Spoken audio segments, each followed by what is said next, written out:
So I've been working on my listed long strategy for about the past year. I've really started to nail down my criteria, narrow in my focus on exactly what I want to see. Most of these trades occur during pre-market, and we're going to talk about one of those trades today. The ticker was YUMA, and I made a really good trade on it. I'm John Papa, and this is Sublime Trades. Before we actually get into the trade recap, I'd like to talk about this setup a little bit. This is the same setup I've been playing. It's a recent reverse split with a catalyst. But this one was a little bit different than the ones that I normally play. So this stock split on July 2nd, and today is September 16th. So it's been about 2.5 months. They've already had a couple PR days. They've had big runs, and they faded off. So normally I'm not going to play a ticker that's already done a split, put out a PR, and had a massive run. This one was just a little bit different. A lot of factors came together to get me interested in it. So what were those factors? Well, let's start with the big picture of the overall market. The SPY is pushing all-time highs again, along with the NASDAQ and the Dow Jones. Now, as a long bias trader, that's what I want to see. I want to see strength in the overall market to help give me conviction in my long trades. Another big picture catalyst was related to something that happened in Saudi Arabia this weekend. Some of their massive oil processing facilities got bombed by somebody's drones. Now this sent oil futures skyrocketing, and once the market opened this morning, it really lifted the entire energy sector. So even though YUMA did not put out a press release, just this big picture news event happening did act as a catalyst for the entire sector. And the next factor is related to some SEC filings that YUMA filed last week related to the restructuring of their debt. Let's see, on September 10th, YUMA Energy issued a press release regarding the third-party purchase of the company's senior secured bank debt and entry into a non-binding restructuring letter of intent, which press release is included in Exhibit 99-1 to this current report on Form 8K and is incorporated herein by reference. So they did some restructuring of their debt, and that caused a big move on the stock last week. Let's get into the charts and take a look at this. So this is their 1-year chart, a daily chart for YUMA.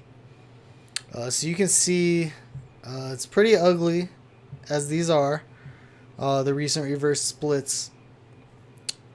You know, these companies will do things to pump up their stock, and then they dilute into it, extracting value from shareholders. They're basically just using retail traders to raise money for the company. So let me zoom in here. And you can see here on, I guess it was July 3rd was the first day that they started trading at their split adjusted price.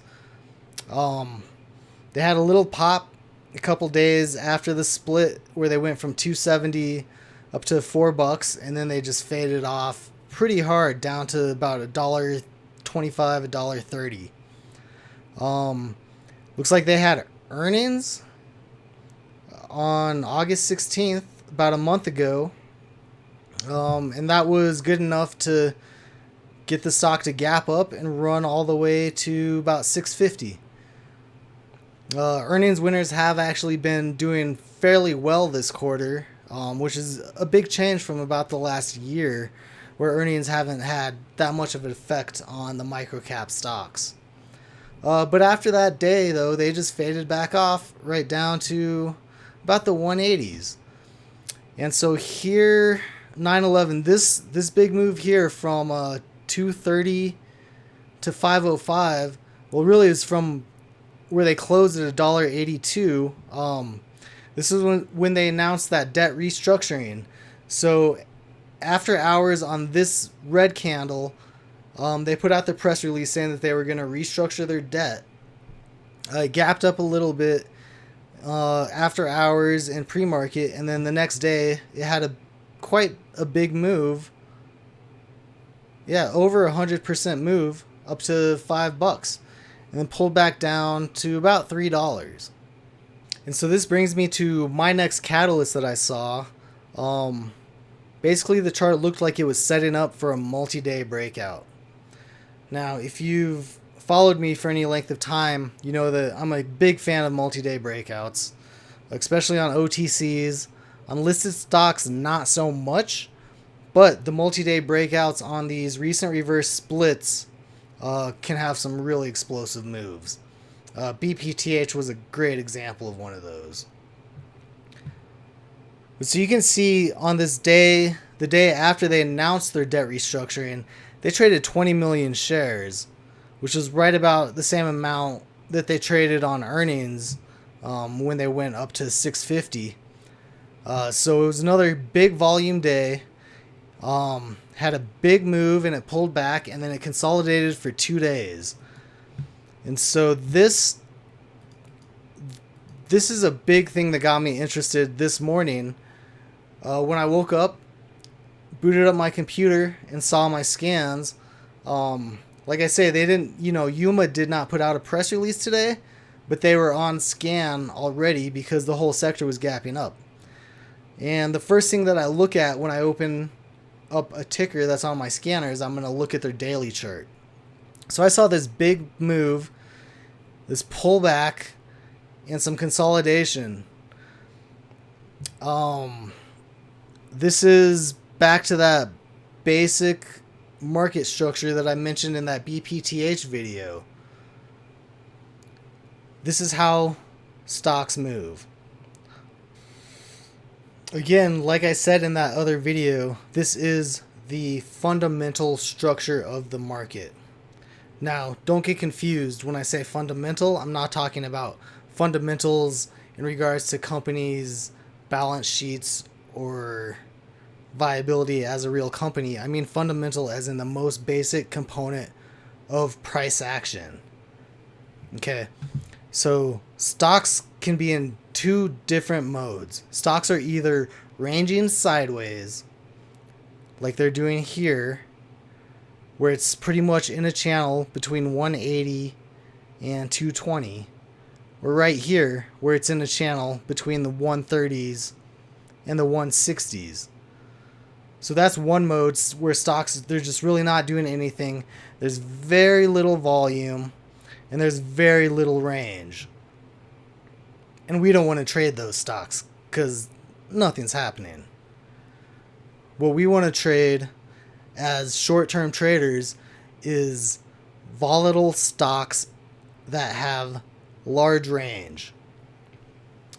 And that means that they're trending. So what is a trend? A trend is when a stock is making a big move up or down rather than just going sideways. And how do trends happen? Well, generally, they're going to start with an impulse move like this. So this is something that the turtle traders took advantage of.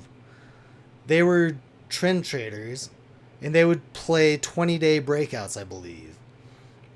Now I think that they were more focused on commodities, but I don't remember the specifics of it right now. But they would look for that big move to signal the start of a trend. And that's kind of what I do too. So I want to see this big move like this big volume day and a big range, where the stock is moving just with much more range than normal. And so that's the start of this fundamental structure, is a big up move. Now what's going to happen after that? Well, stocks can't just go straight up. They can't just move up and keep going up day after day after day, or hour after hour, or minute after minute. They have to pull back, consolidate, and then take the next leg up. So that's what happened here. The stock made this big move up, pulled back, consolidated sideways, and now it's ready to go up again. So those were the main factors leading me into taking a trade on this morning. So now let's get into the intraday chart and see exactly how I traded this.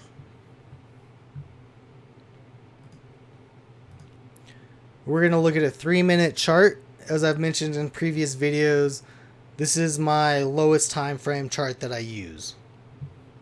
If you're enjoying this video, please smash that like button. Hit subscribe if you'd like more content like this. I know it's been a few months since I've made a video. Summer trading was pretty slow. Hopefully as we're heading into the fall and winter, things are going to heat back up and I'm going to have a lot more to say. Now let's get back into this trade recap. Right, so this is a 5-day, 3-minute chart. So this day here was the day that they did their debt restructuring. So you can see that the stock was doing nothing. After hours here, that's what these gray bars are, after hours in pre-market. After hours on this day, they announced the debt restructuring, gapped up a little bit. Pre-market the next day had a nice move from about 230 up to 440, pulled back, consolidated for most of pre-market, and then out of the open it had this great move from 318 up to $5. I didn't trade this stock this day. A big part of it was that it had already had that previous big run on earnings. I did trade that. I think I made a few $1,000s on it.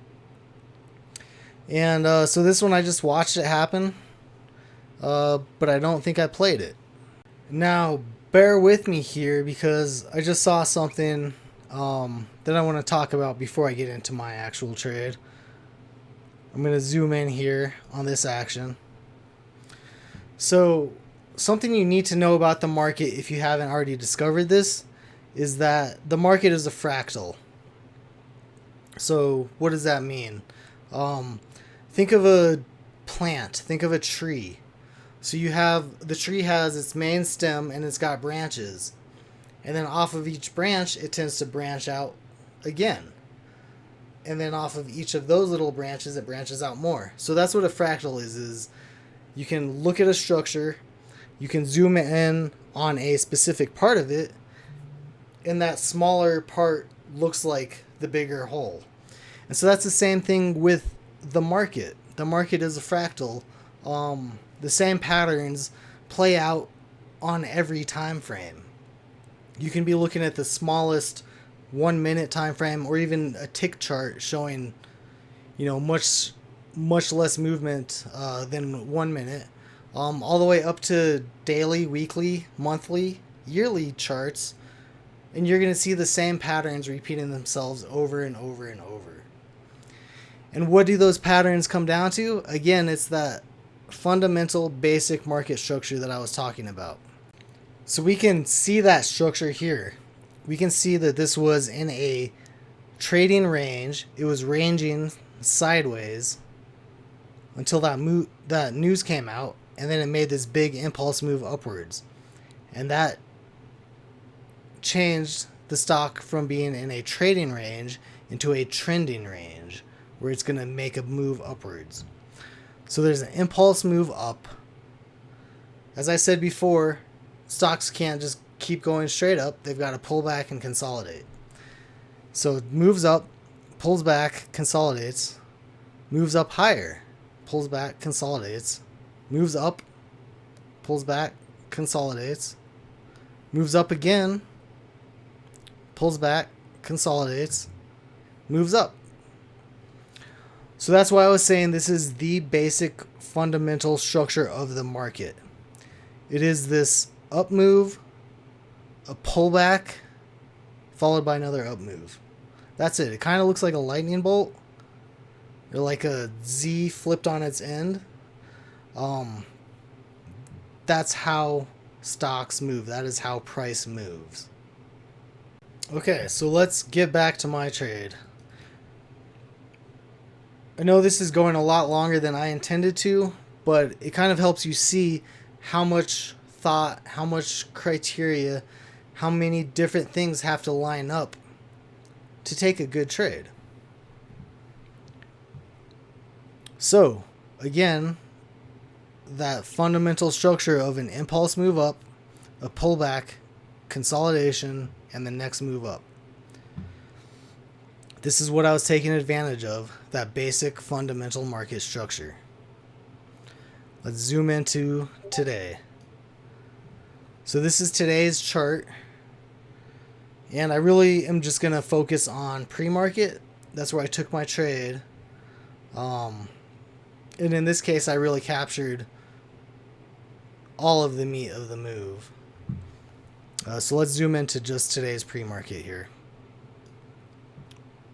I've got my entries and exits marked with these green arrows and red arrows. The green ones are my entries, the reds are my exits. So what happened?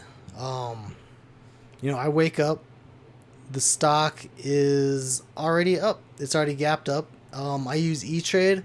E-Trade does not let me trade pre-market until 5 a.m. Mountain Time, which is where I live, 7 a.m. Eastern. And I believe that that's right here. Yep, here's the time right here. So this first red candle, that's right at 7 a.m. Eastern. And now that's when most brokers, that's the earliest that a majority of the brokers will let you trade.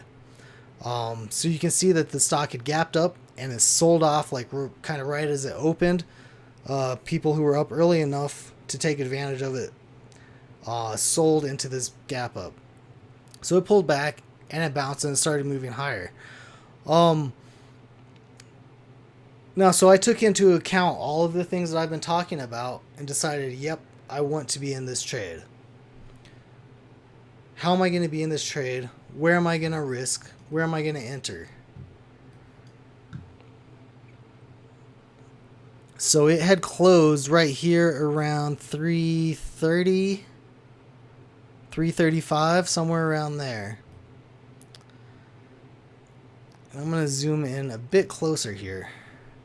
Okay, here, so you can see yesterday's action. It closed, it was going sideways. Sorry, not yesterday, but last Friday. Today's Monday. But so over the weekend, we had the news catalyst, which was the bombing of the oil fields in Saudi Arabia. Gaps up, moves up. So it finished Friday after hours at 3:35. It had already gapped up over $1 before most people can even trade it. So like I say, by the time I had brought up the chart, it was right here. The last trade had been at like 440. Right at the open of when I can trade, the stock pulled back to 350 and then bounced and started going higher. And so I was going to go ahead and get in, basically risking this level here, about somewhere between this 330 or this 350, where this pullback happened and as it was going higher. And so I actually put in an order at 403 for 500 shares. So right there. And it was like on this candle, it was already above 403, and I put in an order. I probably either got on the bid or maybe there was a couple orders above me on the bid. And I put in an order though, like right above $4. There was definitely some bigger orders right at 4. And I was probably risking this 350 area. I put in an order for 500 shares, 403, risking 350, 50 cents on 500 shares. I was risking about $250. That was about how much initial risk I wanted to take on this trade. So I put in my order. I could see it in E-Trade. I could see that my order had been entered. And I don't know what happened, but something looks a little off.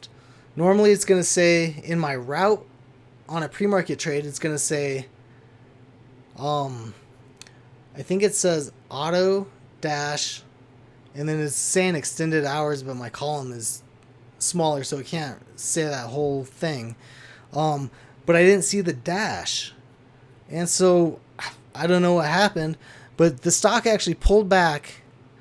This is saying the low on this candle was 403. The stock pulled back to my price. All of the 403s got taken out and the bid dropped down to about $4.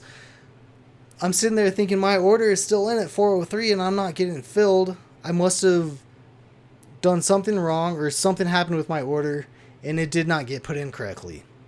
So that was disappointing, but it also helped me in some ways. So my order didn't get filled. Now I said that that helped me in some ways. How does that help me? Well, that gives me conviction. If I'm sitting on the bid and I don't get filled, that means that there's enough buyers who want to buy this stock at the price that I wanted to buy it or higher. And that's going to help push the price up. Now in this case, I think I didn't get filled because something happened either with the way I entered the order or something happened on E-Trade's side. But still, the price never dropped back down to 403 after that point that I was just talking about. And so what happens? It starts ramping up again. And now I'm seeing it approaching this pre-market high. And now I definitely want to get in. You know, it pulled back and it's bouncing and it's going. So again, that's that basic structure. Impulse move, a pullback, and going higher. That's that kind of sideways Z, the lightning bolt action. So I want to get in. And something else that did was give me more conviction on my trade. It's going to give me a higher place to risk off of. Now I'm saying, okay, I didn't get filled at 403. Okay, that's my new risk. I'm going to risk $4 now. So where's the price? The price is about 420s. I just go ahead and I'm going to swipe the offer. I want in. I want in this trade. There's so many bullish factors that have aligned in my favor. On top of me not getting my fill at 403, I definitely do not want to miss this trade. So I'm going to just take the offer. I've got hotkeys set up. I took 1,000 shares off the offer. I got filled at 434.99. So basically 435. So I got filled right here, 1,000 shares now. So that's why I'm saying it helped me a little bit. Initially, I was just going to try to buy 500 shares at first at 403. Now that I feel even more confident about it, I'm going to up my size. I'm going to up the level that I'm risking off of. So now I'm only risking about 30 cents. So now I'm going to buy 1,000 shares, risking 30 cents. Now I'm risking about $300. Okay, so I got filled there. I took the offer. I got filled. And the stock just keeps going up. It's good, good, good. We'll zoom in some more here. So the stock goes up. Right here when it starts getting into the 480s, 490s, it starts showing a little resistance. You can see that this candle here topped out at 484, and then this one it pulled back down to about 464. So I went ahead and I took off 200 shares. I was already up almost 50 cents a share, and let's see, I got in at like, I think it was 7-Eleven, and like 13 minutes later, 12 minutes later, I'm already up 50 cents a share on 1,000 shares. I'm up $500. I decided to go ahead and take off 200 shares right here. I think I got filled at 481, 482 for 200 shares. So I locked in about $100 there, a little bit under $100. Because I didn't want to see this just go up, top out right here just under $5 and then pull back and have me, give up all of those gains, because I do that sometimes where I'm looking for bigger moves, and because I can be patient enough to not sell too early, that will lead me to sell too late in some cases. But in this case, I took off those 200 shares, and the stock was holding up. It was going sideways. It was consolidating. It was making some higher highs here. It got up to like 494. So I waited for another pullback, and I rebought those 200 shares that I had sold. I bought back in at 470, so now I'm back up to 1,000 shares. I've got 800 shares still from 435, and I've got another 200 from 470. And now, at this point, I was feeling really good. Like, it made a great up move, and there's no pullback. Generally, that means it's going higher. If something makes this up move and consolidates sideways without a big pullback, generally the thing that's going to follow that sideways consolidation is continuation, which in this case means another big up move. So at this point, I had raised my risk up to, I think it was about 450 or so. I was risking off of one of these pullbacks. Actually, I think it was 460. It was probably off of this pullback. As I was watching the price action on the tape, the price had moved up all the way to here, and then it pulled back to that 460. And so that was kind of the first little pullback before it went higher.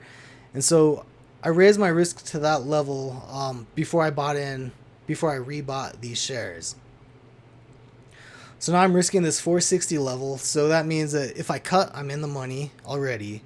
But I didn't need to cut, because all of the sudden here, it's just really starts ramping up. And so you can see this, we consolidated for a good 20 minutes. We went pretty much sideways.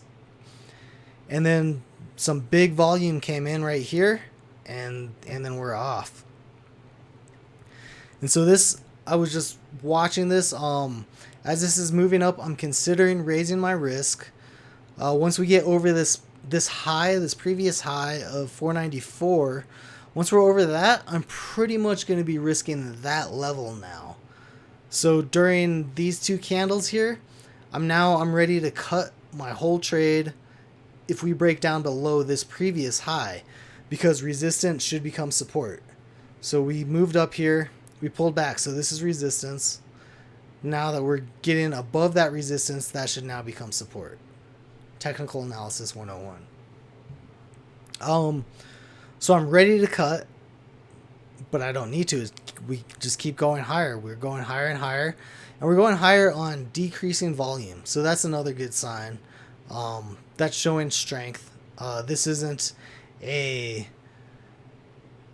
panic, greed, or fear-induced move, because those types of moves will happen on increasing volume.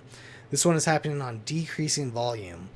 Generally, if you see consolidation like this on decreasing volume, we're consolidating, we've got some decreasing volume, or if we're grinding up like this on decreasing volume, that's generally a good thing. So we're grinding up, and then this big massive candle happens. 100,000 shares got bought in this 3 minutes, and we make this big move. The bottom of this candle is 540 all the way to 673. It's like $1.25, $1.30 on 100,000 shares. Massive move. Now I'm really starting to think about selling. I did want to be patient and try to wait until after 7 a.m. my time, which is 9 a.m. Eastern. And this time that you're seeing here on the bottom, this is Eastern time. So this is still 6 a.m. my time. So this is kind of really when I see the first kind of real volume come in. So every day I'm ready to trade at 5 a.m. my time. And it's generally pretty quiet between 5 and 6.